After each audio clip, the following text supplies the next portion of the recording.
if you're writing stories for the right reasons, all the rest will follow. To me, publication is a consequence of writing.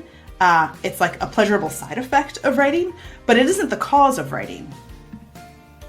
Welcome to You May Contribute a Verse. I'm Brenna Jeanneret, rock climber, mom, and kidlit author of The Law of Birthdays, illustrated by Marina Condra. I'm joined by my co-host, Josh Monken, dad, kidlit author, and science communicator, and podcast wizard Jon Seymour, author-illustrator of A Morning with Blueberry. This episode is proudly sponsored by Canadian children's book publisher Tealmore Press, where every book sold supports reforestation. Looking to revive your bookshelf in the new year? Check out Tealmore's full catalog at tealmorepress.com, including titles like Naked, Supermoon, and coming this spring, Fungi Are More Than Mushrooms, written by Alicia Gabriel and illustrated by Vivian Sarkane. This nonfiction title will fascinate kids and adults alike. Today's guest is Chiara Colombi, author of Rocket Ship Solo Trip and the follow-up Rocket Beam's Lunar Dreams, both illustrated by Scott Magoon. We chat about marketing your debut, being your own advocate, and asking yourself why you write. But you'll have to listen all the way to the end to hear our ideas on revolutionizing the query process and to hear Chiara's dead manuscript. But really, agents, if you're listening, please chime in. We'd love to hear your thoughts on our new system. Here's Chiara's verse.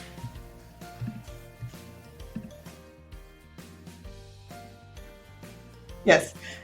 This is like, I'm not just saying this. Your podcast is my favorite kidlit podcast. I think it's just such a unique place where you invite people on to tell their stories because everybody's story is so different. And there's something to be learned from everybody's journey. And you even you hear the nuggets of, oh, my agent, and then you hear the agent, and then okay, now I know a little bit more about the agent, or the editor they work with, or the illustrator, or whoever, or a publishing house like Tealmore, and learning about that. There's just so much that I've learned from your podcast, and I'm so grateful for it. Thank you. Oh my gosh. And here is your bag of money. Yeah, if you need it, a dollar-sign covered bag of money. I mean, yes. No, thank you so much. Like, what a kind thing to say. Like, that is so nice to hear. Because, we do it just because we really enjoy talking with people, and we're both a little chatty. So, like, I love to hear that it's, like, doing some good. Because, ultimately that's the hope. So, I mean, thank you so much. That means a lot. No, it's totally the truth. It's one of the, I have a list of resources. Anytime somebody says, oh yeah, I was thinking about, working on Kidlit or something, I have a list of resources that I send them, obviously SCBWI, 12 by 12, but now I've just put your podcast at the top. Like, if you really want to know, like, here's a great introduction. This is how you can really understand how it all works. The flow, all of that. Oh my gosh. I love, Thank you. I love being on a list with SCBWI and 12 by 12. That is was never a goal of ours. It was just to have fun conversations. But like the notion of like our podcast is a gateway towards before you join SCBWI, make sure and listen to certain episodes. Yeah, anyway. Yeah, right. Thanks. What a great tone to start the podcast. Yeah, right. Episode. Oh my gosh. Well, can I first say, so I opened up my email this morning and I looked at the fun facts about yourself that you sent, and I just loved all of that. Like, it's so fun. And I really like how you put them sort of open-endedly also. So like, yeah, we can ask some questions. Like you publisher stuff in a previous life. I mean, let's start there. Let's start at the beginning. Okay, sure. Sure. So yeah, previous life, that was like the second previous life of the previous lives. I didn't realize I wanted to be a writer until college. And I'll kind of start a little bit earlier than the publisher stuff. The very first fiction I wrote was Star Wars fan fiction, as one does. Amazing. Oh my God. Speaking Josh's language. Perfect. But it wasn't because like I thought, oh, I'm a writer. It's just because I had a massive crush on Obi-Wan Kenobi. Amazing. And I needed a teenage Obi-Wan Kenobi story, obviously. Right? So I wrote this thing. I don't even think I ever put it up on the internet anywhere. I just wrote it for me. And then I get to college and I'm like, well, I'm going to be an astronaut. So I'm going to do bio, pre-med, taking all these things. Yeah. And then at a certain point I said, okay, I better take something lighthearted, just like, just a little less, science and all this and math. And so I took a poetry writing class, and it was just like, ding, ding, ding, ding, ding. Oops, I'm studying the wrong thing. And so I abandoned all my astronaut goals and I became an English major. And your parents and went, oh man. Well, that's a fun part of the story. I'll save for a little bit too. I can touch on that a little bit later. So then second year of college, I read Lord of the Rings, and it was just like, and at that point, that's when I realized I've got stories to tell, and that's what I want to do. So going to my parents and like, oh, no longer an astronaut, wants to be a kidlit author. It was actually like for my mom in particular, it was a celebration. My mom was both my parents, very supportive of me becoming an astronaut. But I'm a parent now too, and my son also says he wants to be an astronaut. And it's kind of like, okay, honey, you can blast off on a rocket. It'll be fun. Like, as a parent, it's kind of nerve-wracking when that's the goal. Right. So my mom was a children's librarian, which is, part of why Kidlit has always been a part of my life, whether I knew I wanted to be a writer or not.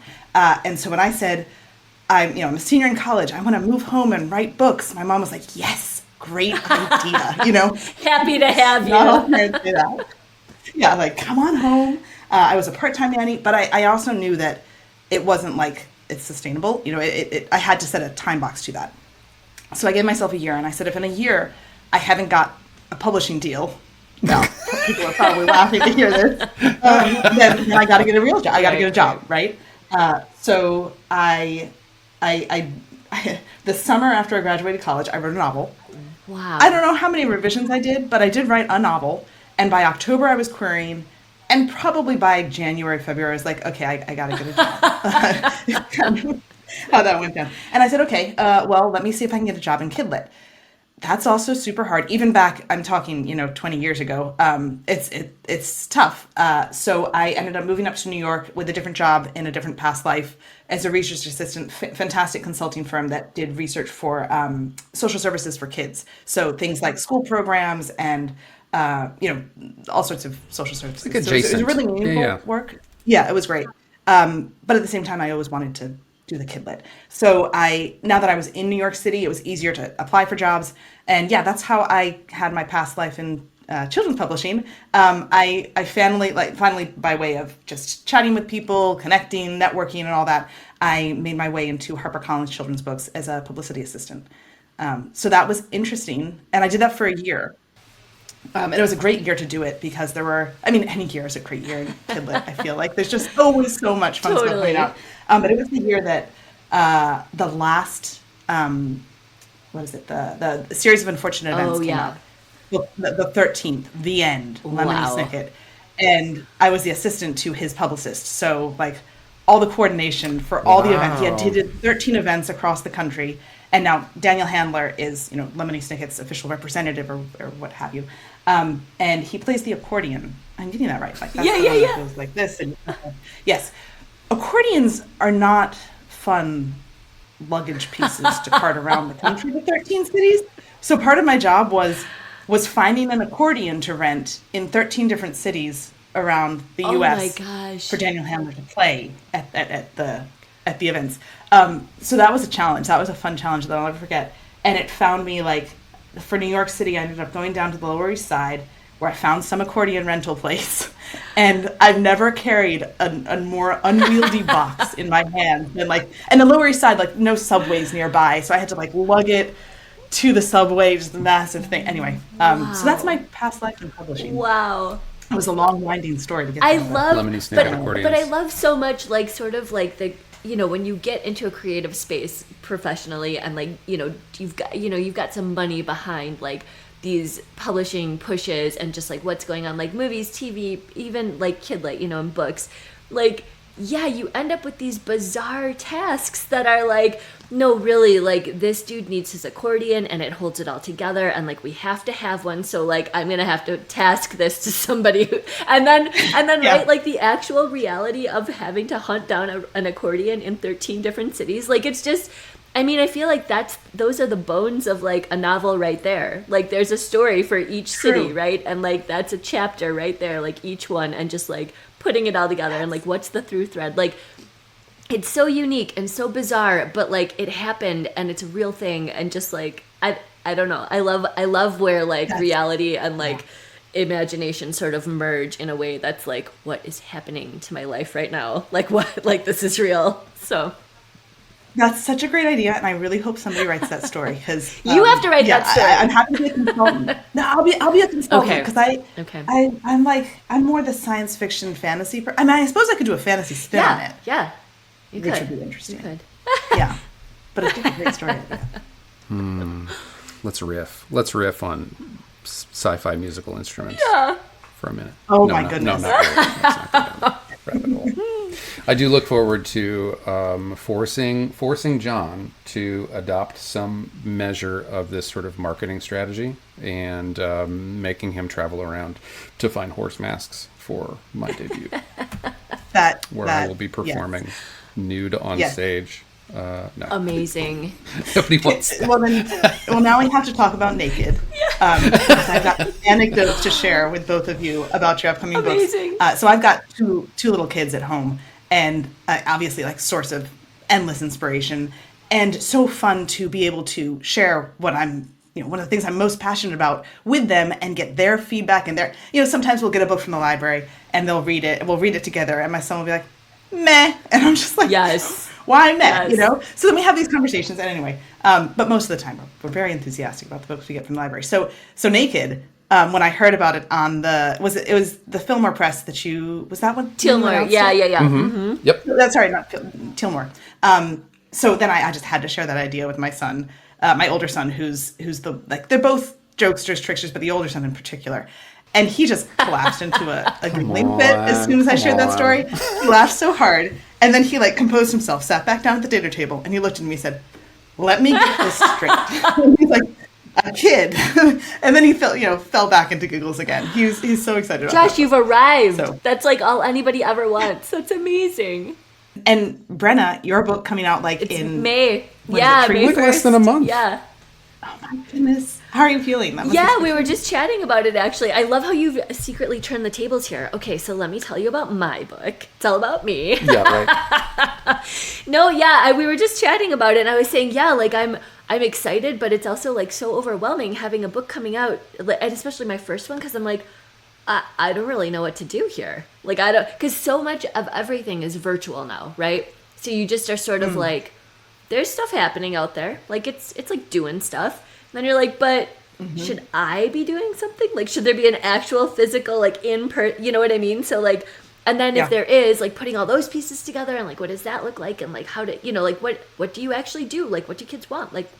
Anyways, no, it is very exciting. And I got my author copies the other day, and I did not know they were doing this, so I did a little unboxing video or whatever, and I showed it. But the book jacket, because my kid and I love to look for the undies underneath the book jackets, right? And so he's like, Mama, he's like, is there one under there? And I checked, and I was like, no, it's the same. But I pulled off the jacket. It's a poster. It is a poster on the inside, and it is so cool. And I was so excited. I was like, Fin, look, buddy, because it's a full length of the main character. Put it on your wall type of poster. And it's nice, glossy, just amazing. The colors are so vibrant and fun. And anyways, it's very exciting. Shout out to Maria and Adam, best use of a dust jacket I've ever heard. Totally. I've only seen that one other time on a book that we got from the library for $1, and we pulled it off. It was from Gigantosaurus, and they had the poster, the book jacket was a poster, and Finn lost his mind because he was so excited. He loves that show and that book. And anyways,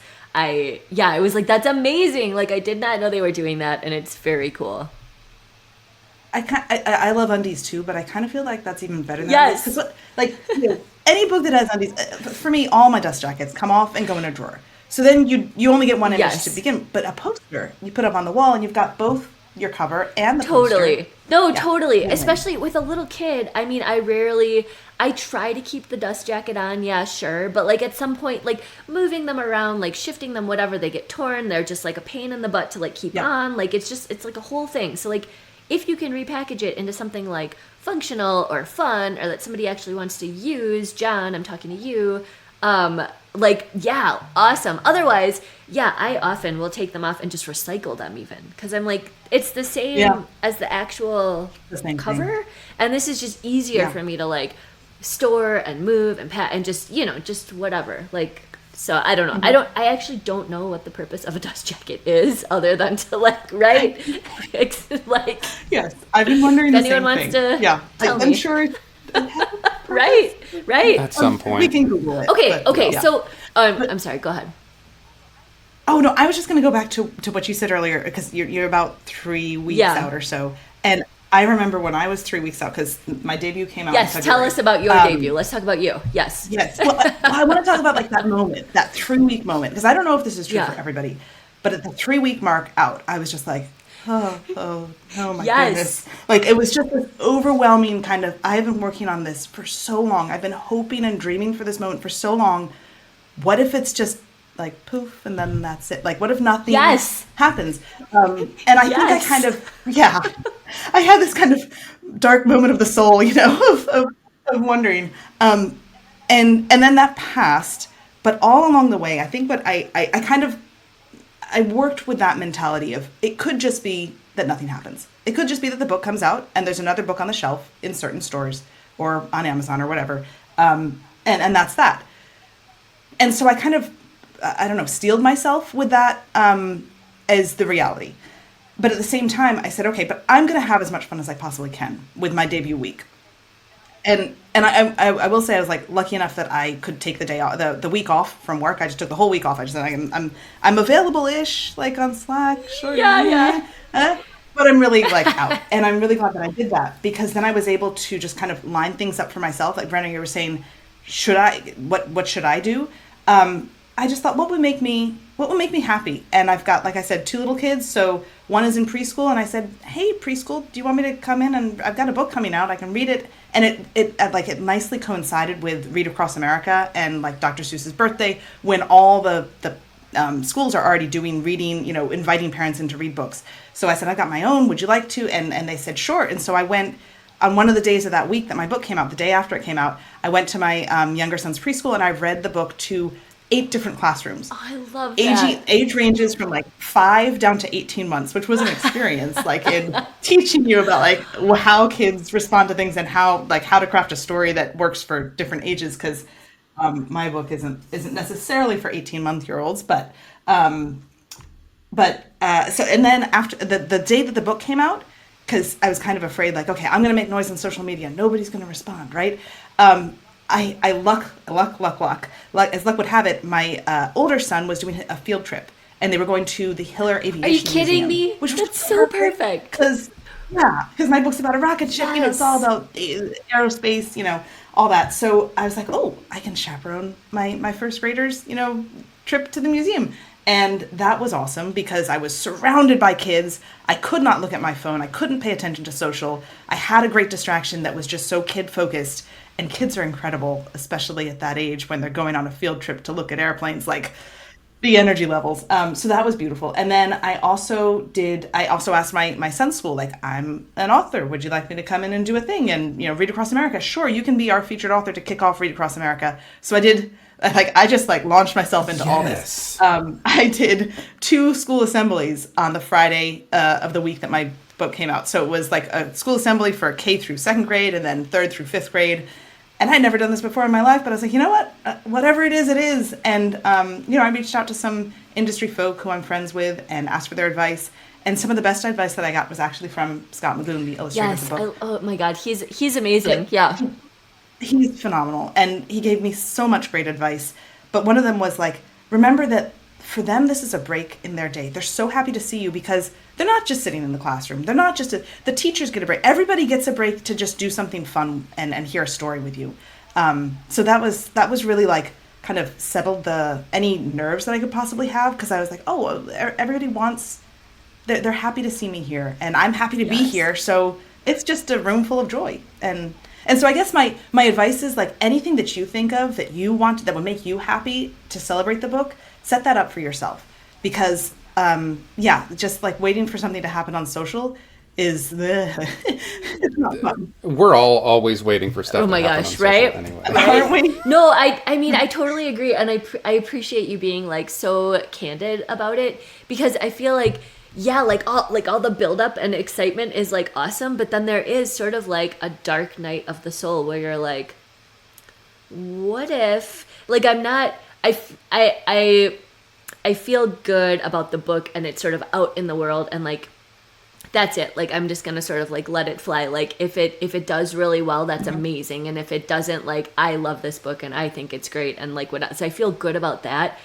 But every book that gets published is like a small miracle, right? So part of me is like, after this, it's just like a cliff. Like just like what if this never happens again, right? Like what if this is the only book that ever gets pushed out, and it's like this is the one, and so it's like what do you do to sort of like hang on to that, or like encapsulate, or just like remember, or sort of like, you know, be okay with that, and like, you know, so anyways, but I feel like it's like flipping now, and it's sort of more exciting than like, you know, like anxiety inducing. So so no, it's good. And I love what you said, because I feel like everybody sort of says the same thing, like do the thing that you're excited about, and like just let the rest sort of like fall.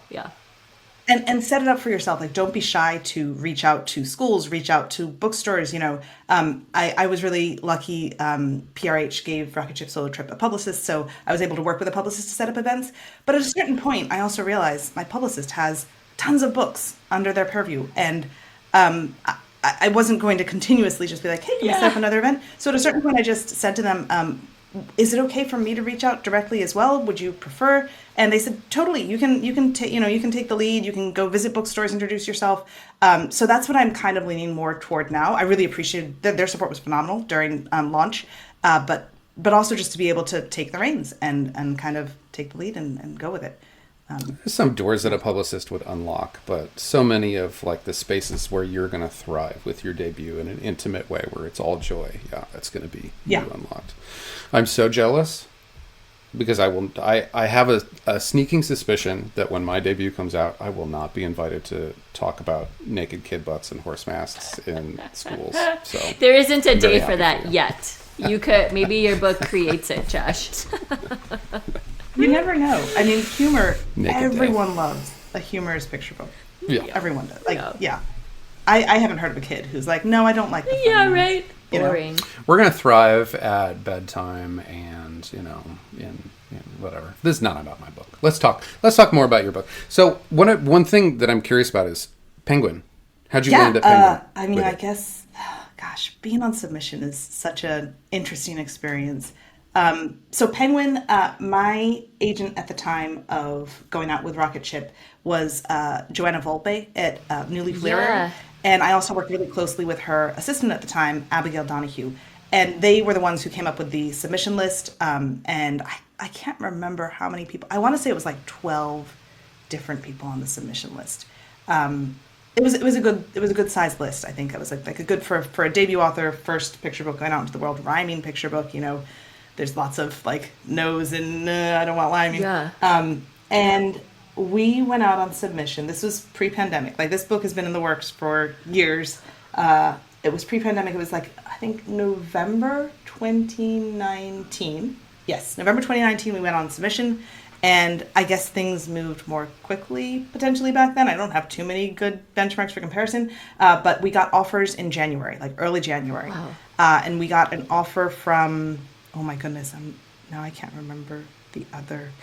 Well, we got an author from I should have done some research before coming up with this. Okay. We got an offer from yes. an imprint that I can't remember. There was interest from another Penguin Random House imprint, but since Viking had like put the first offer out there, the other they didn't want to really like compete internally. I think there was some like concern around both of them. They might have both been under Penguin in particular, so that editor stepped back. And when the other imprint, whose name I can't remember, made an offer, I think at that point Viking counter-off, like did a preempt. They were like, no, we really want this. It was Tamar, I think is the head of Viking, who was really interested. She didn't quite have, from my understanding, she didn't quite have the bandwidth to take it on. So I think my editor, fantastic editor, if you ever get the chance to work with Anika Kalia at Viking, jump at that chance. She is so supportive, communicative, and she's really made these books what they are. I think she had just been promoted to assistant editor, if I'm getting my timeline right. And so Tamara asked her to take this on as her first acquisition, essentially. As her first Wow. Cool. Yeah. Super cool. Yeah. I'm pretty sure I got all that right. I really should have done my research ahead of time. That's okay. Yeah, that sounds, yeah. Yeah. Yeah. So that was January 2020, and so much excitement. I mean, anytime it's always just excitement, and pandemic hit. I wouldn't say it slowed things down at the start. Lockdown being in March. Anika and I worked on revisions for a couple of months. Just the time frame of when it was time for my editorial note to come through. And I think around August, I think we did 2 rounds of like bigger revisions. And like I said, Anika made the book what it is. Prior to Anika, there was no plot structure. Like, it was just, a rocket ship goes up into space. Let's see what happens in space. Things can happen, right? Totally. There's just a series of things. And she helped me find structure and like a storyline that really makes the emotional arc come out so much stronger as well. So by end of August is when, I think when we were ready to look for illustrators. And this is another reason, like it doesn't always happen this way, but Anika reached out to me and said, was there anyone you had in mind? And I know that that's like not necessarily the way things typically play out. And I think it was just a couple months earlier, I learned about it. A book had been published, Rover Throws a Party, by, oh goodness, now I've got to look it up because I can't stand how my brain's not remembering things. I was going to say that title sounds familiar. Yeah, like I've seen that one. Yes, by Kristen L. Gray, illustrated by Scott Magoon. Okay. And I was already a huge Scott Magoon fan. I love the series that he did with Amy Kroll Rosenthal, Straw, Spoon, Chopsticks. I love I Have a Balloon by Ariel Bernstein. If you have you read that one? Mm-mm. Oh my gosh. It's just like, to me, and the other series, no, I haven't. I'm not familiar with. Okay, yeah. Oh, check those both out. They're fantastic. Humor and heart, and just so kid accessible. Anyway, I Have a Balloon. I love that book so much. And so I was a huge Scott Magoon fan. And then out came this beautiful Rover picture book about Rover celebrating the first birthday, first year on Mars. Such incredible space illustrations. And I just thought, oh my goodness, what a dream that would be. What a dream. And then Anika asked me, did you have anybody in mind? But I felt like I couldn't just say, well, Scott Magoon, because I felt like presumptuous. So I did a lot of research. I found other illustrators who had loved doing space. I'm pretty sure. Anyway, I found some other illustrators, and I decided to just submit 2 because I thought it was already so generous of her to ask me who I thought could be a good fit. So I just said Scott Magoon and another illustrator, and she replied back pretty quickly and said, "Oh my gosh, Scott would be so great." Right. And then it's nice when there's like mutual squeeing about ideas. Totally. Yeah. Yes, it was. Yeah. And so she wrote a pitch letter to him, and he came on board, and it was just incredible. Wow. Yeah.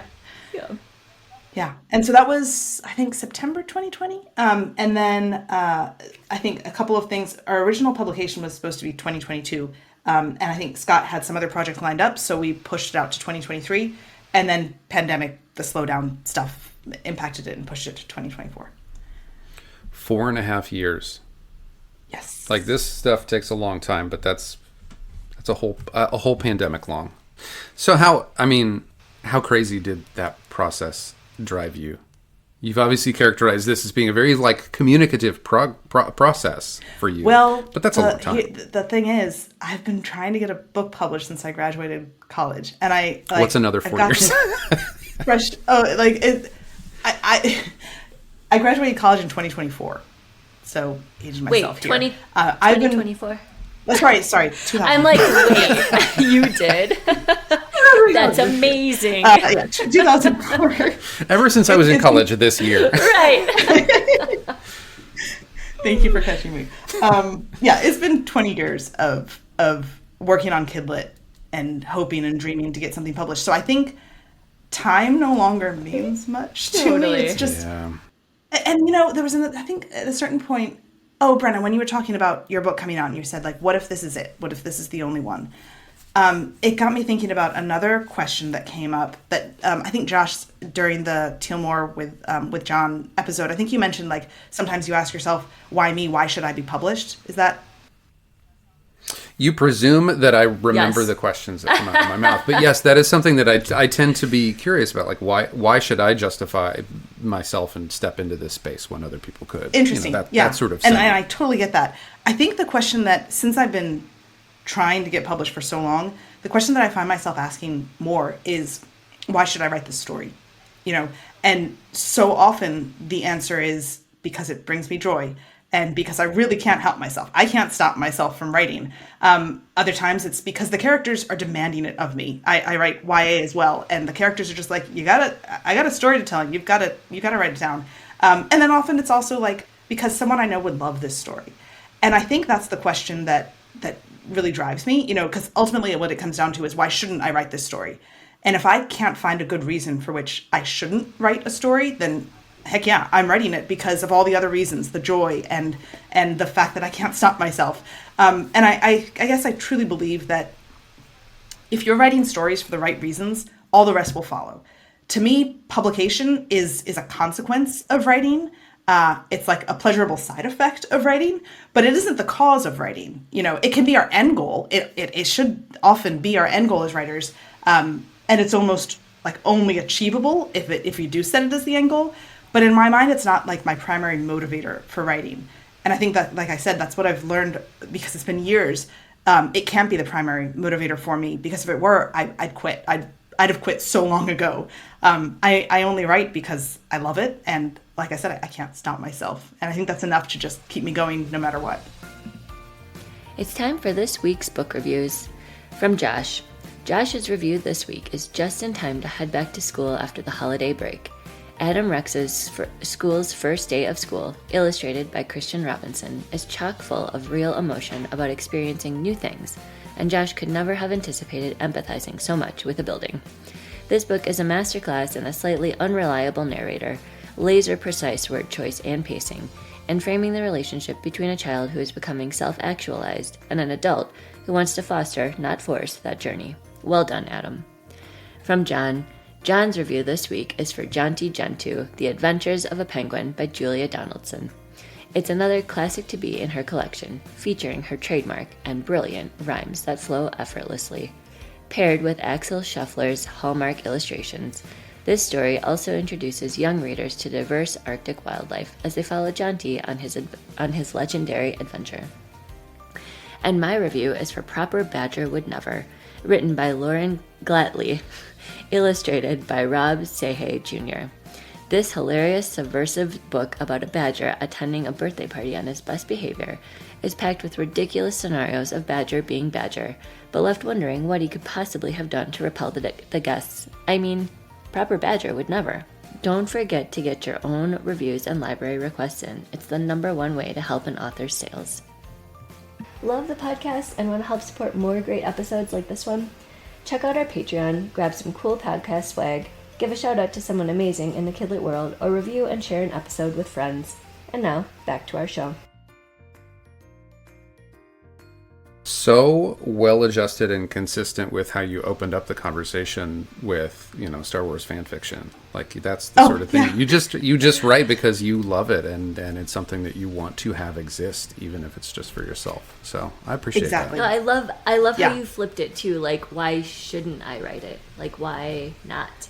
And it made me think of our conversation with Laurel Schneider, who said, she writes for 3 reasons: for love, for money, and for, just be like for what did she say? For like, for other people, like for gifts, that she likes to give away or whatever. But there are 3 separate motivators for her, and I appreciated how she sort of pulled this apart, because it's true. Like, I don't have any control over whether or not I sell anything. Like, that's sort of, like, once I write it and I push it out, like, it's so much out of your control. There are so many variables. So if you're not sort of focused on these reasons and, like, the reason that you really like it, then it would be so easy to, it would be easy to walk away in theory, but like as you're saying, yeah, we would do it anyways. So I guess that's the answer, right? Yeah. So before we get too far away from it, can we ask you about your agent situation? Because so you were repped by, what were you gonna say, Josh? No, I was just going to say it's in your bullets, so it feels like fair game. Like I've got your bullets off to the side. Yeah, so repped at New Leaf by Joanna, who that's a big name. So and New Leaf, we know recently, there was some shifting and some like moving around. So tell us whatever you feel comfortable telling us about, because I'm just interested. Yeah, I feel comfortable sharing all of it, really, any of it, because publishing is like. It's not a straight line. Right. It's a roller coaster. And even when you least expect it, there can be a dip or an unexpected, bump or a corkscrew. I don't know. Something that just sends you, just swirling. Flying off into space. Sorry? Sends you flying off into space. Yes, sends you flying off into space. In either a good way or a bad way. There's, that Gravity movie and George Clooney. So I was repped by Joe Volpe at New Leaf, and you mentioned like big name. Part of the reason I even queried her is because I also write YA fantasy, and so she's really, really, really well known for YA fantasy. So I was thrilled to work with her. I really enjoyed working with her, but my YA fan, like I've got a day job, I've got 2 little kids. I'm working on the YA fan. It's constantly in my head. My characters are always there. It's just not submission ready yet. It's not where it needs to be. So in working with Joe, I was primarily working on picture books. And I think at a certain point, the assistant that she had was no longer, I think she left New Leaf. And I think that Joe's workload just kind of became unsustainable. And so she suggested that I switch to a different agent at the agency who was much more specialized in picture books in particular, who's Jordan Hamsley. Fantastic agent. Okay, yeah. And so I moved to her. And I want to say that was maybe a year ahead of than the changes that happened last May. Mm-hmm. And so we worked together for a bit, and we had stuff going on submission and all that. And then but the rocket ship was already sold. Rocket ship was sold, and a second follow up, which amazing, but amazing, was also sold. And then in May, I got the news that Jordan was no longer at New Leaf, and as a result, I was no longer at New Leaf, along with so many other Jordan's clients. So that was a moment. And I know you had Stephanie on the show as well, who was part of that. And Stephanie, I think, shared as well that we kind of connected via email, and then all of a sudden we were on a Zoom call together with a bunch of other authors at midnight. Tears. Yeah. It was a big moment, and my gut reaction was panic mode. I must get an agent now because I don't know how to not have one now. And I immediately started working on that and put together my list. But my lists for agents that I could be a good fit for are kind of short. I think one of the bullets that I sent you, one of my fun facts is I like to say I work at the opposite ends of the Kindle spectrum.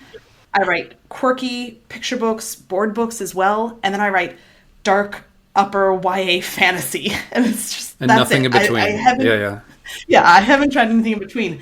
And the agents who are looking for those 2 subsets of Kidlit, the Venn diagram, it's like real small there. Yeah.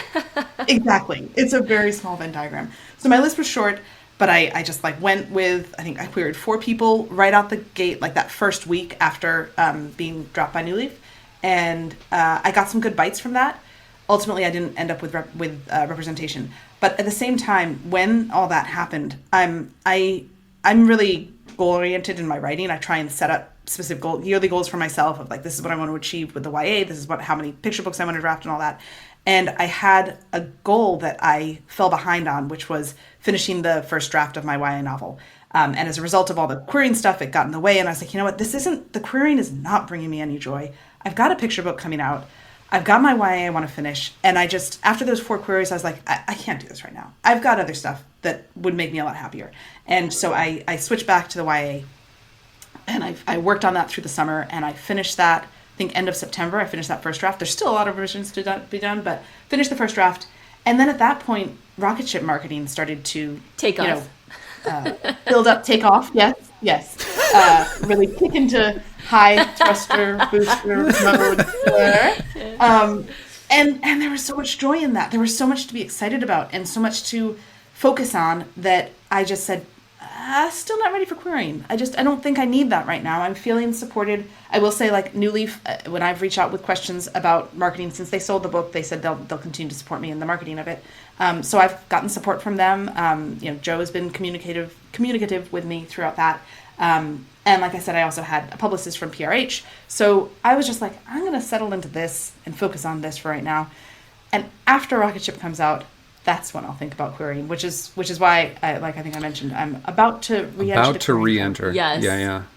Yes. Yeah. Re-entry. Yeah. Insert, space capsule touchdown metaphor. Here I've got some stickers that I made. So here, well, it's in the book too. You can see this is Rocket Ship when she's landing. And she's got her little tongue sticking out because it takes a lot of work. It's so cute. So cute. Gosh darn it, Scott Magoon. I know. And then after she lands, she's just so pleased. Gosh. Just so self-satisfied. This is the face I'm going for in the querying process. Yes, right? No, I love that. Yeah. And also Scott has been he has been on our list for a bit. I need to reach out to him. He does want to come on the show, so I cannot wait to talk to him also, and we can chat about, like that other side of the, of your book and just the illustrations. Yeah, he's great. But thank you for being so transparent about the agenting thing, because I feel like that, people listen to this and are wondering, well, wait, what happened? Or I got an agent, so like I'm good, I'm set, like it, like it's easy now, but it's not. Or like I sold a book and it's easy now, but it's not. Or like, I'm back in the trenches, but I've got this book that's like, gotten a lot of bites, it'll be easy, but it's not. Like it's all hard. It just all is. And so like, if you don't embrace the hard and you don't like, you just have to be better at hard stuff. Like you just have to get there and like be okay with it and sort of embrace it, because it's all hard. It just is. And you have to be your own advocate. I know people say that all the time, but this is like, that's another thing I wanted to talk about. People say, oh, all the marketing is on authors these days, is on the creator. My day job is in product marketing. I work at a tech company. And my job is to come up with the words. I'm like the chief wordsmith of how to position our product on the market, how to stack it up alongside the competitors, how to make sure that we're reaching the right audiences, where we're talking about all that. And we recently went at my tech job company from 1 product to 4 products. Our marketing team is 5 people. The amount of work it takes to market 4 products versus 1 product is immense. And if you extrapolate that and you take that over to publishing, publishers, they publish hundreds of books a year, and there's just no way, like I'm not sure what the size of their marketing teams are, but there's no way that each book can be marketed the way a singular product really needs. With an individualized touch, exactly. Yeah. It's just a numbers game, and it's not that the publisher doesn't want to market our books. They just don't have the bandwidth. So it makes so much more sense now that I've like come to it from that work perspective, why it's on the creators to do the marketing. Which, even if it's not, necessarily our top thing on the list to do, because what we want to do is write stories. Right. But you have to be your own advocate, because you're going to always be the number one advocate for your art.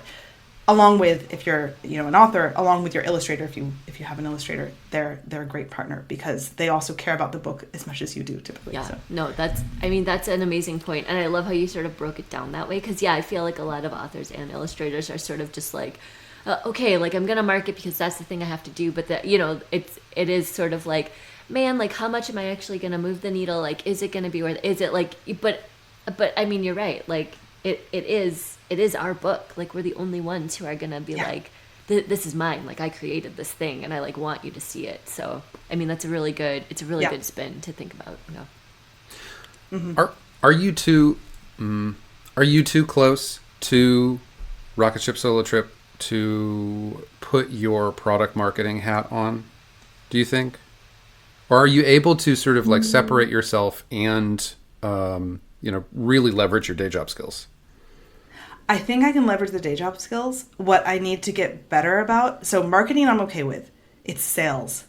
That's the harder. There's Ugh. there's a distinction. So I did an event recently, and it was the second event that I did. I did a launch event, and that was awesome because all my Bay Area friends came out. I had coworkers bring their families out, and then people from the community arrived. And then I did another event, and it just nobody showed up, because that happens. Nobody shows up. That's my fear. So, it happens. But that doesn't mean it's necessarily not going to be a good event. You can still make it a good event because you're there. And showing up is like so much of success, right? So luckily they set me up outside, and there was a farmer's market down the street. And so passersby, people would see the book and get interested. But what I didn't do in time is turn on my sales hat. Like, I got my marketing hat. I know how to talk about it and make sure I'm like putting it out there in the right places. But then walking up to people and being like, "Hi, I'm an author. I'm doing a reading. Do you want to sit down and join me?" Like, that's actually sales. It's making the pitch on the floor. It's yeah.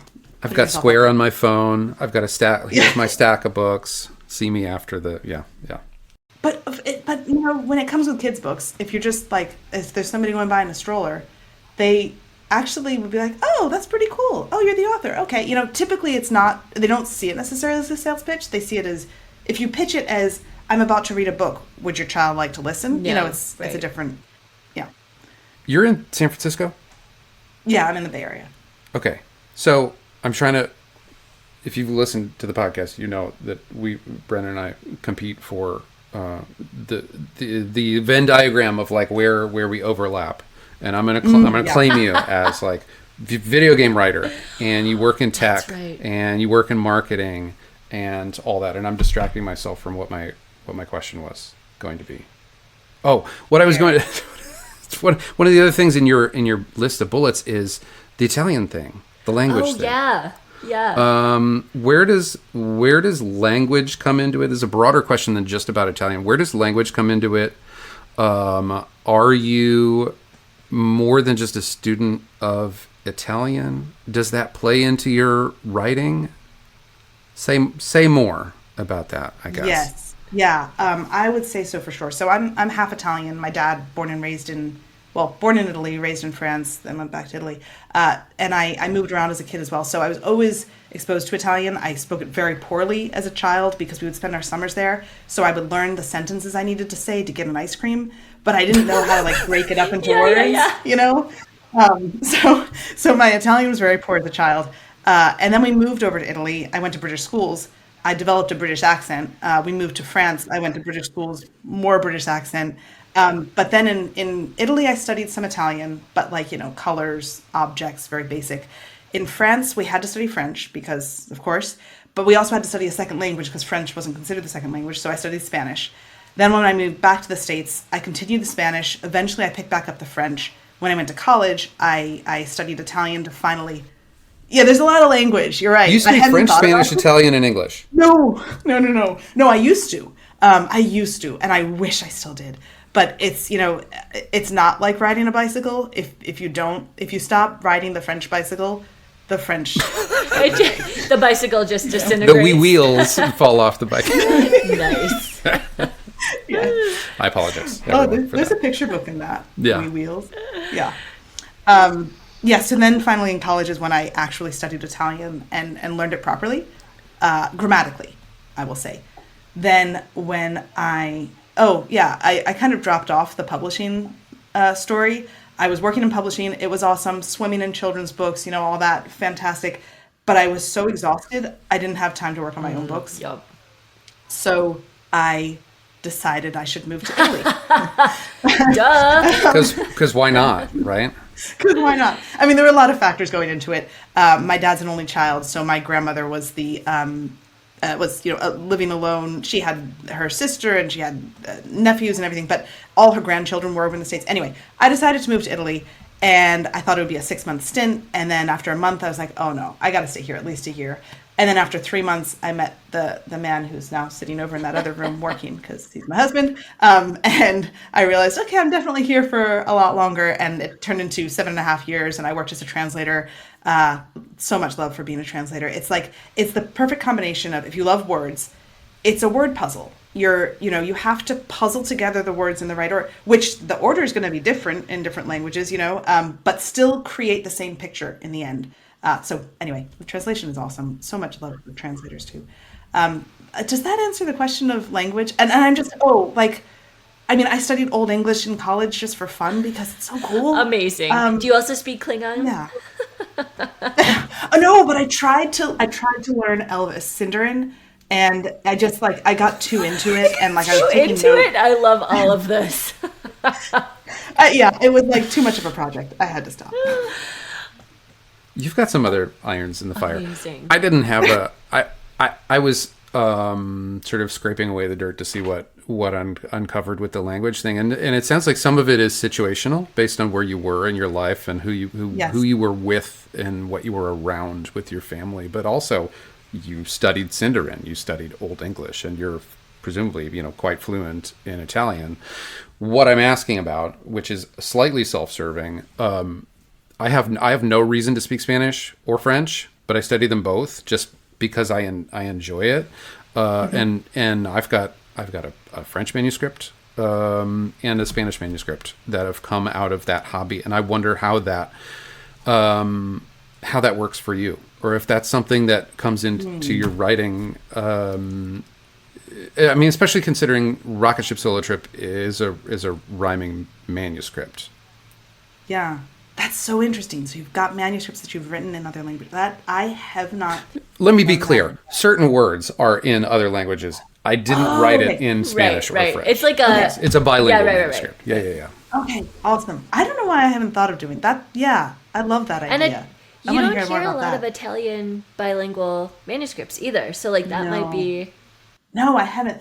But the one thing, so the interesting thing is, we try and speak Italian in the house, and I've noticed that my older son in particular will use the syntax of Italian, but with English words. So he'll ask questions as though he's asking it in Italian, but in English, which is interesting. I don't think in Rocket Ship Solo Trip it comes through, but in my YA novel, which is set in Italy, I actually purposefully make language choices based on Italian, even though it's in English. And I don't know if that's going to last forever, because I've gotten some pushback from my beta readers. By beta readers, I mean my mom and my sister, who are like, what? That just sets a weird tone. And I'm like, but it's Italian. You're like, yeah, but. It's an intentional choice. Right? Yeah. Intentional, yes. All the weird I should have an author's note. Every weird tone in this book is intentional. Get ready to get weird. So, and then you can go forward into the book. Just a weird warning. Yes. Yeah. No, there's my other top writing podcast that I love is World Building for Masochists. I have not listened to one, but I love the title. So on principle, I'm like, I want to listen to that one. Yeah. Oh, it's so great. And I think it's helpful whatever you write, because it really forces you to think deeply about your stories. And Josh, you mentioned video game, it applies to video game story writing as well, of course. There's an author who I'm not sure if it's all his books, but in some of his historical fantasy books, he says all errors are intentional. And I love that. It's just don't come knocking at my door because I put a certain fruit in ancient Rome that wasn't there. It's an intention, that's part of the story. So all weirdness tones, that's just me. I love that because that covers story, but that covers also a whole myriad of just my personality put this weirdo thing in there, and that was on purpose. So you can yes. Carry on. Yeah. Okay, so we've danced around this, and it's also in your bullets. We're just covering all the bullets. What was the video game thing? What was your brief? Yeah, right. You say you had a brief, glorious moment as a video game writer. That sounds which awesome. I'm very interested in. I love this story, and it'll always just have such a huge part in my heart. After my first son was born, I quit the job that I had because it wouldn't have covered the cost of childcare. And I went back to freelance. So as a translator, I was freelance, and I went back to freelance writing. And I had a couple clients here and there.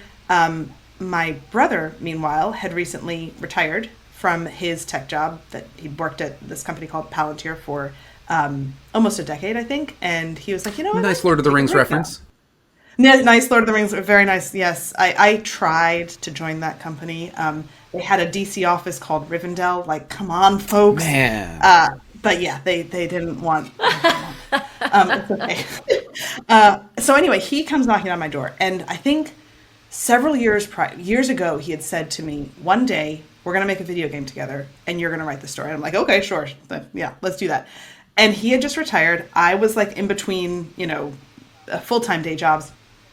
And he said, "Now's the moment. Let's do this video game." So he said, "I'll do all the coding. You pitch a story idea." And like I mentioned, I write YA fantasy. I've got a project that I've been working on for maybe 15 years now, and I had tons of characters in that to pick from. So I picked 5 characters that were like side characters that had backstories that could be fleshed out. And he said, "Sure, let's go with that one." And I was so glad. I mean, we kind of both said, yes, that's the good one to go with. Fleshed out the backstory. We were working on this video game together, having so much fun. It was a text-based adventure, if you're familiar with video games, which means that you're really just interacting with the text on the page. You're reading a story. That's like the part of, it's like 50% of the video game is like working your way through the story. You're making progress in the video game in order to read the story. And so that was pretty darn fun. I got to be working on another area of this fantasy series that I hadn't explored before. And then some of his old Palantir buddies come along and tap him on the shoulder and they say, "We're founding a startup. We want you to be CTO." And he's like, "Nah, I'm working with my sister on a video game. I don't have time for your startup." And they said, "But Andrew, it's data synthesis." And he said, "What?" And long story short, that's where I work today because, he said, "Well, if you guys need, I've been working with my sister on this video game. If you need any writing support," she's also a freelance writer. So I started out freelance with them, just providing, website copy, doing all that marketing, wordsmithing that was already kind of my freelance job. And that evolved into Tonic AI and me being a full-time product marketer. Wow. So. Well, here's my thing. Yeah.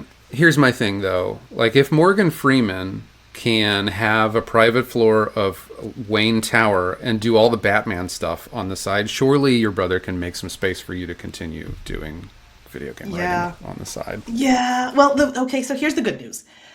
That story is the YA novel that I'm working on now. That is now, like, the first draft is complete. So I saw, like, that story is still alive. The video game is no more. Like, it was developed for, who knows how many versions passed of iPhone, because every single year there's a new one. So the video game just doesn't even work.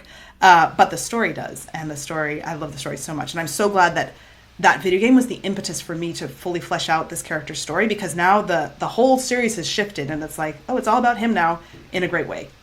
So oh my, yeah, I mean, that's amazing. And I mean, yeah, what a like curly, like loop-de-loop, like line to get from like, the beginning to like, I mean, but I love all of that. And like, like people say all the time, like, no writing is wasted, like no like creating is wasted. Like you got so much joy out of like fleshing out that character, and then it, like maybe the video game didn't go anywhere, but like the story did, and so you picked it up on the other end. And maybe you needed that like detour to just like have a lot of fun with it and like like reconnect with it again and be like, no, this is awesome and this is the story. And like I don't know, I love all of that, because it'll come back around. 100%. Yeah. And I feel like so many of the kidlit creators that you have on the show have the day job in marketing, communications, and so often the takeaway is even that is helpful for writing a picture book, or writing a picture book is helpful for that, because of just the synthesis that is required, the succinctness and the clarity and the paying attention to your word choice and really making it all count. I love that. I feel like we're a kidlit community, but we're also connected. We get each other's day jobs too. And that's right. Yeah. Yes. And that counts for professional communicators or teachers, which I feel like we have equal numbers of teachers. Teaching is, in a sense, marketing information to small attention spans, and it's all about synthesizing all. That's fresh off the dome. I don't know if that's actually true or not, but it feels true. It's like taking lots of information and pointing it towards little brains. So yeah, totally agree. Like I mentioned, like my mom was a children's librarian. I don't know why I didn't think I should do that as a day job, like back in college. Like, I just kind of went whole hog in on the writing, and I thought I'll make the writing work. But I do wish I like was able to just spend my days reading books to kids and reading books and figuring out what's out there, and or being a teacher as well. I think both of those jobs would be so in sync with the writing. I sort of feel like, I mean, this is a totally different point, but like, you know, like as a kid, I feel like your parents are just like your parents, and you're just like, well, whatever, that's like what they do, but that's not what I'm gonna do. You know what I mean? Like, it's just like in this box, and you're like, whatever, Yeah. like, sounds fun, and you're like, I'm gonna be, you know, I'm gonna do the thing, and I'm gonna like, you know, I don't know, have like the cool job and like do all the awesome stuff, and you're just like, yeah, whatever, like you do school librarian, like, okay, cool. But it's like in this little box where you don't really feel like it connects with you, just on principle of being a kid and a mom. You know what I mean? Like, it just like doesn't. Yes. Yep. For whatever reason. Although I Yep. will say, when I was 6, I wanted to be a tap dancing dentist taxi driver, and my dad was a dentist, so it like somebody asked me. But you were gonna want Yes, right, because Yeah. I was also going to drive taxis and dance. So suck on that, Dad. Yeah. So I don't know. At some point, I did want to be like my dad, and then, you know, whatever. Anyways, I just feel like that it's interesting because you like, yeah, that would have been a great job for you, but like on principle, it's sort of like, I don't know, your parents are like behind this like screen, and you're just like, whatever, like. So you had to come to it on your own, you know. I am curious though. How do you query? Because there's a second part, a statement that goes along with that question. Presumably, when you were in the query trenches the first time around, you did not have a YA novel to consider or lead with or submit or let your potential agent know about when you were querying. It was maybe just more of a conceptual idea, or maybe you did have a draft. But like, how do you think about that? Because I think about manuscripts as like, the one that's bilingual French is my lead manuscript. That's what I'm going to go out with every agent, and then they can see the other stuff, you know, if they bite on that. But do you think of like, I'm going to query YA for this agent, and then picture books for others? Yeah. So I've been in the querying trenches multiple times, and I dip my toes in. I get some feedback, and I'm like, okay, this isn't working, and I don't go out to 200 agents with the same book. I think the most I've gone out with is maybe 30 agents before I'm like, clearly this isn't doing, like, if I'm not getting the response from these agents who I think I should be getting the response from, it's not working. I got to rethink.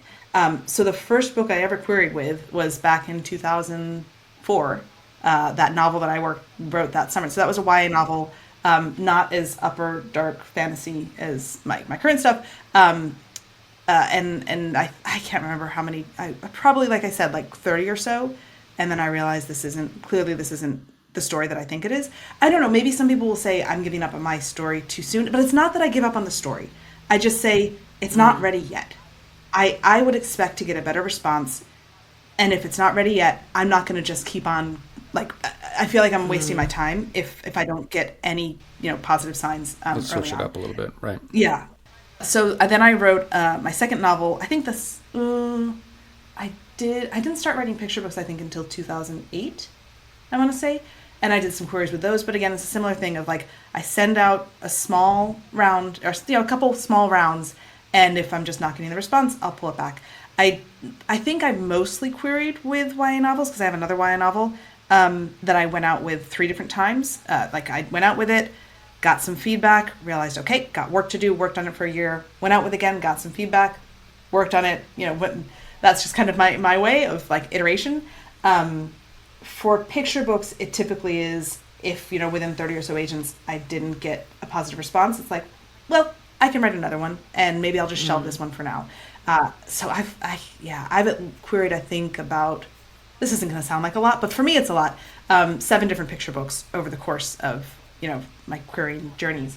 Rocket Ship, I want to say it was under 10 query letters that I sent out, and within that I got several positive responses, one of which was Joe, who I signed with. For this round of querying, I have been like, oh gosh, I'd love to query with a YA, but it's not ready yet. So I've got now, thankfully, to, you know, critique partners and 12 by 12 and SCBWI, I've been writing so much more. It's really when I sold Rocket Ship that I was like, oh, I gotta be paying a lot more attention to this thing that I love, because I've been writing for 20 years, but not consistently. And I haven't really carved out a dedicated time of my day to make sure that it happens, which is like my number one tip for people is put writing on the calendar, schedule it.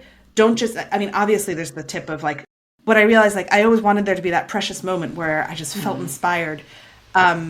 But then, you know, things wouldn't move quickly enough. And so now I have it on the calendar. It's like going to the gym or going for a run. You never necessarily want, even if it brings you joy, you might not want to do it. But once you put the running clothes on and you step out the door, suddenly you find yourself running. So I have it on the calendar. I work 4 nights a week on my writing from when the kids go to bed to midnight. And my kids go to bed pretty late. So it's not a huge window of time, but it's enough to actually keep things moving forward. All that is to say, like, yeah, I recommend putting it on the calendar, button, chair, and all that, and then the writing will happen.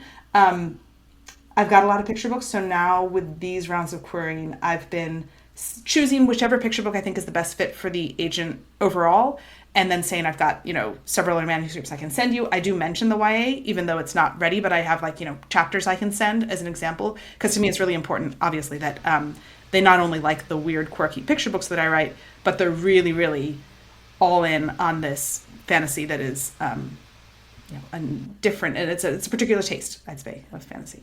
I do that too, though, and I've been doing this like sneaky thing, which maybe isn't very sneaky, maybe everybody does it, but I pitch the whatever book I'm pitching to like that particular agent.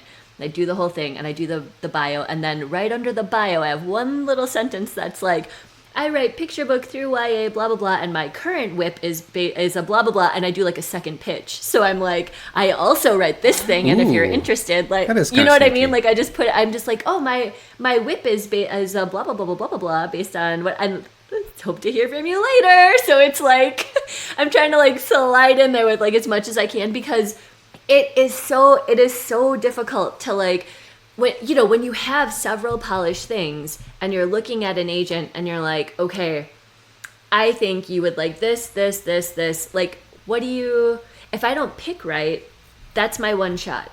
I get the one chance to like impress them. And then I battle with like, okay, this is the manuscript that I think is most representative of like my humor, or this is the one that's most representative of like what stuff I love in like nonfiction. So like, you like these two things, but like, what do I send you? Do I go with this one that I think is like, you know, really gonna like wow you in terms of humor, but like maybe your humor roster is full, but like you could use a nonfiction writer? And it's like, like I wish it was, you know, like I just, it would be so helpful, I feel like, if you could pitch like, you know, like please pitch me like 3 projects, or like, I don't, you know, like send me one, but like pitch me a couple of others just so I can see like the, you know, like the bandwidth or whatever, because then you gotta wait, you know, like if it's past, you gotta wait, like whatever, like the unspoken, you know, amount of months that is like appropriate to wait in between like querying that agent again, you know what I mean? Which is always so, I feel like it's so like ubiquitous, like,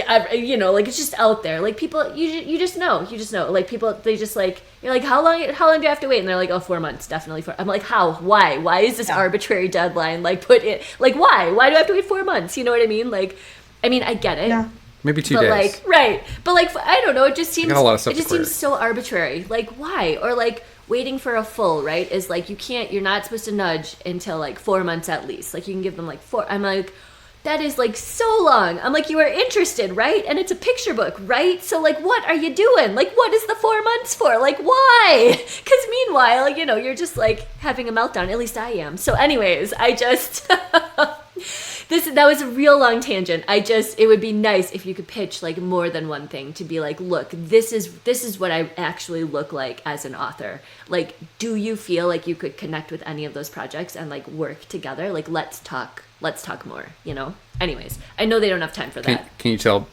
Brenna's deep in the trenches right now? Well, I'm about to join you, and I feel the frustrations. I know it.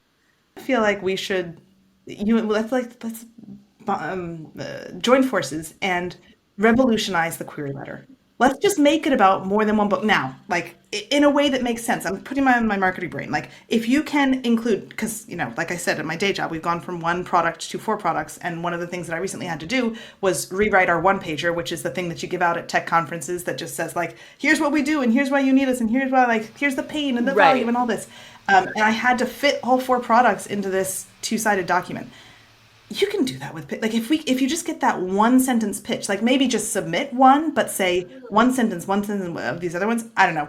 Maybe agents are gonna hate me for doing this, and I'm about to go to the query. I know, right? Please don't I hate know. me. I just think that you've got a point, especially with picture books. There's just Yeah. there's gonna be so much variety in your roster, and you want to make sure that they understand that. No, this is where I talk about my day job, but in a relevant way this time.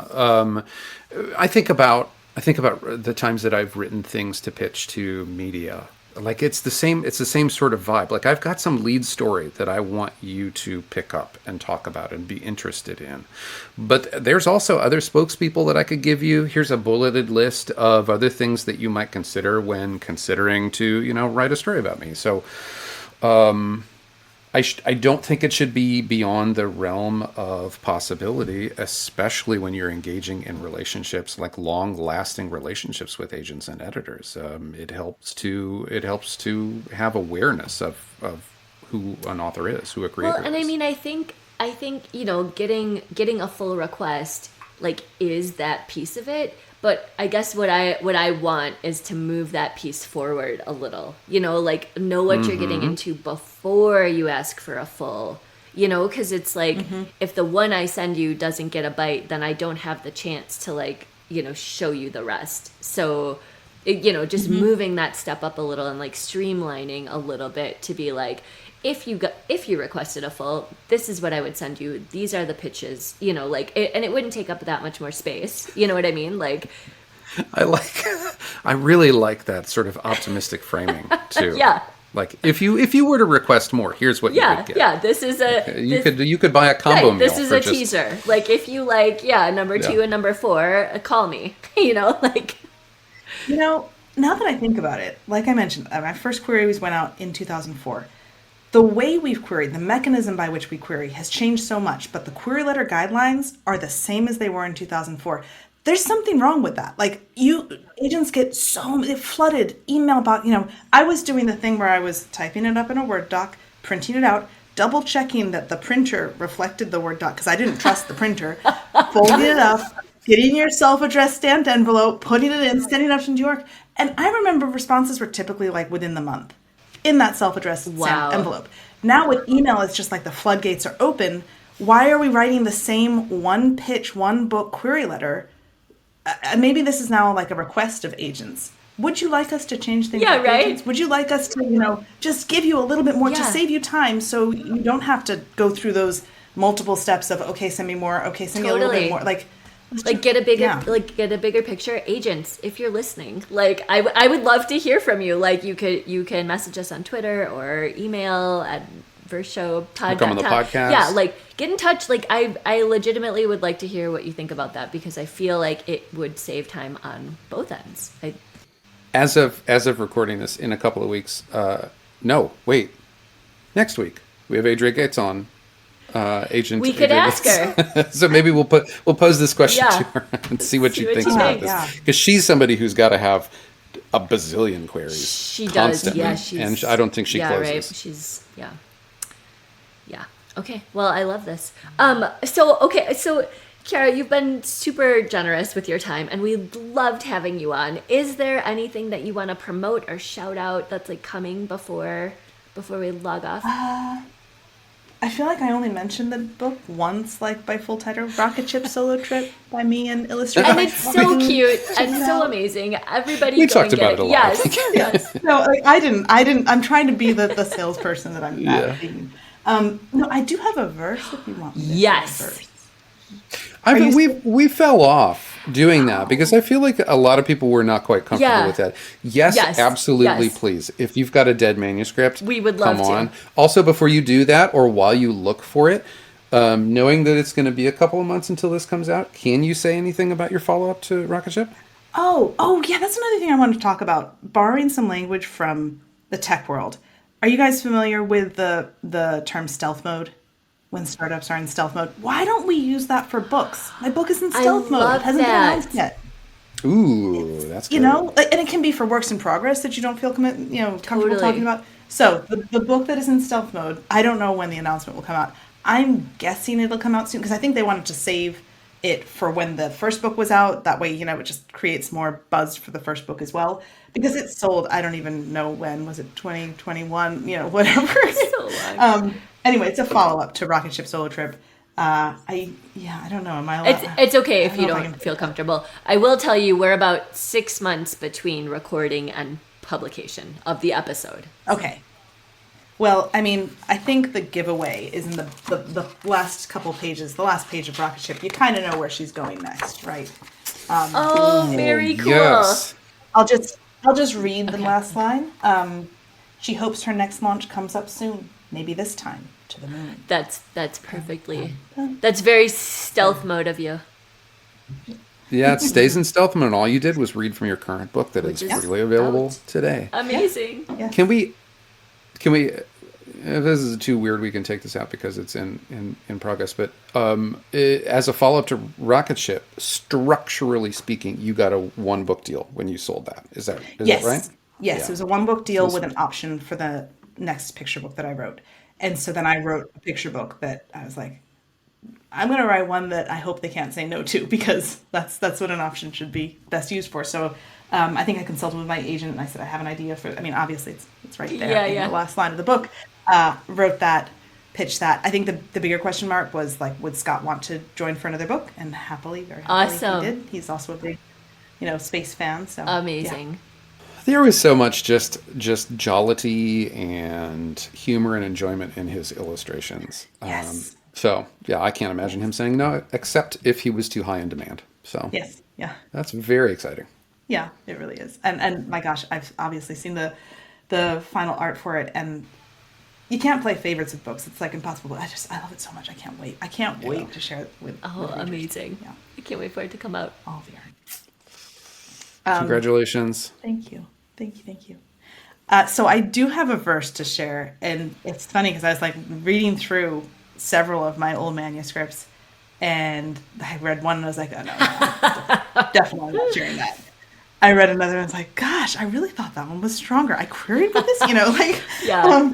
And then I decided to read one that I wrote in 2008, and all I remember was the title. I didn't even remember the full title. So I opened it up. I've got two different computers going here. And I read the full title and I was like, oh, I don't remember that component.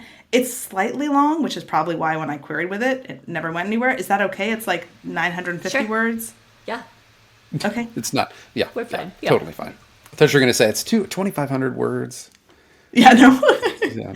It's an essay. So it's called Stregalina, the witch who wondered. Stregalina means little witch. So there's your Italian. So I guess there's the Italian right there. You go. I think that's the only Italian. But I didn't remember the witch who wondered part. And I'm like, what? And You're like, I'm intrigued. Tell me more. Yes, I'm intrigued. Why weren't the agents? So this was from 2008. Stregalina was a witch full of wonders. She wondered about everything, and she always wanted to know why. When Stregalina was old enough to dress herself, she asked, Mama, why do we wear pointy hats? Her mother replied, because that's what witches wear. Stregalina wondered if her hat made her head look too tall. When Stregalina could read a spell book, she asked, Mama, why do we collect pond scum at midnight? Her mother replied, because it doesn't work the same at any other time. Stregalina wondered when it might work differently. When she was old enough to help in the kitchen, she asked, Mama, why do we use a cauldron? Her mother replied, because they hold so much. Stregalina wondered what witches did when they only wanted to make a little bit. Her mother never worried about all her questions until the day came for Stregalina to choose her first broom. Mama, why do we ride on brooms? Stregalina asked. Well, her mother stuttered, because we always have. Stregalina insisted that their mop had a much comfier seat. So, with mop in hand, they set out to find Stregalina the perfect black cat. Mama, Stregalina began, and amid a litter of tumbling black kittens, why do we have cats? Her mother's eyes grew wide, but she calmly replied, because they are the best at balancing on brooms. Stregalina left the litter without a kitten in her arms. Instead, she came home cradling a black baby squirrel. Why? Her mother asked, and Stregalina replied, because it can balance on brooms and hold on tight if I wobble. By October, Stregalina was mopping the clouds, collecting pond scum and acorns at midnight, and pinching down the point of her hat all by herself, That Halloween would be her first at the neighborhood potion party, where each witch brought their potion specialty. Early Halloween morning, her mother left to set up for the party. Strigalina had the kitchen to herself. She was going to conjure up the best laughing potion the neighborhood had ever heard. She stirred together 5 powdered funny bones, the tail feathers of 3 mockingbirds, a handful of catfish whiskers, 8 pumpkin taffies, and 1 hair from a hyena's grinning chin. Then she took down the jar of midnight pond scum. But the jar was empty. Strigalina grinned. She had always wanted to try midday pond scum. That was one ingredient sure to make the witches cackle. Who had ever heard of pond scum collected at noon? With her mixture ready to boil and bubble, Strigalina looked at the big kitchen cauldron. How will I ever carry that to the party? She asked Squidink, her squirrel. She poured her potion into cupcake tins instead and hung those over the fireplace flames. She was surprised an hour later to find that her potion had turned into pale green cupcakes instead of staying soupy like usual. It was time for the party. Strigalina put on her favorite witch's hat with a pinched down point. She took her mop out of the broom closet. She swung her basket of cupcakes onto her arm, and she set Squidink, her squirrel, on her shoulder. The potion party took place in a 100-year-old house that stood next to a 100-year-old schoolhouse. Strigalina could never tell them apart. She hovered above them, wondering which to choose. One house was dark and creaked in the wind. The other beamed with light and was humming with music. One house looked empty, its front door closed. The other brimmed with pointy hats, its front door wide open. One house felt full of whispers that Strigalina couldn't hear. The other felt full of cheer that Strigalina wanted to join. Without another thought, Strigalina zoomed through the wide open door, skimmed over the sea of pointy hats, and landed in the middle of the schoolhouse floor. In the middle of the schoolhouse floor. I need to put the emphasis there. The whole room turned to stare. Then a girl in a pointy black hat asked, "Is she a witch?" A scarecrow with a pointy brown hat said, "Her hat isn't pointy." A clown with a pointy polka dot hat asked, "What's with a mop?" A princess with a pointy pink hat shrieked, "A squirrel!" And a vampire with 2 pointy fangs said, "She must be a witch. Just look at that pointy nose." Strigalina looked at all the frowning, unfamiliar faces. She put on a brave smile and said, "Cupcakes?" The hoots and hollers that soon burst from the schoolhouse walls were too cackly for the witches tasting whispering potions next door to ignore. They peeked from behind their dark curtains at the bright schoolhouse windows and saw Strigalina laughing with a whole host of odd goblins and ghosts, and even a short-necked goose. In the blink of a spotted newt's eye, all the witches zoomed into the schoolhouse, cauldrons swinging on their arms. If it weren't for Strigalina, her mop, her squirrel, and her basket of cackling cupcakes, all those witches might have made a scary sight, but the midday pond scum had worked more than magic. It had worked wonders. Everyone was wondering how Strigalina had made such side-splitting cupcakes. "Strigalina," the witches asked in fits of giggles, "why are your cupcakes so cackly?" "Because," Strigalina proudly replied, "I collected my pond scum at 12 o'clock noon." The witches turned red in the face with cackling and crowned Strigalina the wittiest witch of the party. As they flew home past a full moon later that night, Strigalina turned to her mother and asked, "Mama, why do I have a pointy nose?" Her mother replied, "Because I have a pointy nose, and you are my little witch." Strigalina smiled, and for once she didn't wonder how anything could be different at all. Amazing! So much witchy imagery and wordplay, and I love it so much. Oh, thank you. And what a you already had that picked out, right? I did, yes.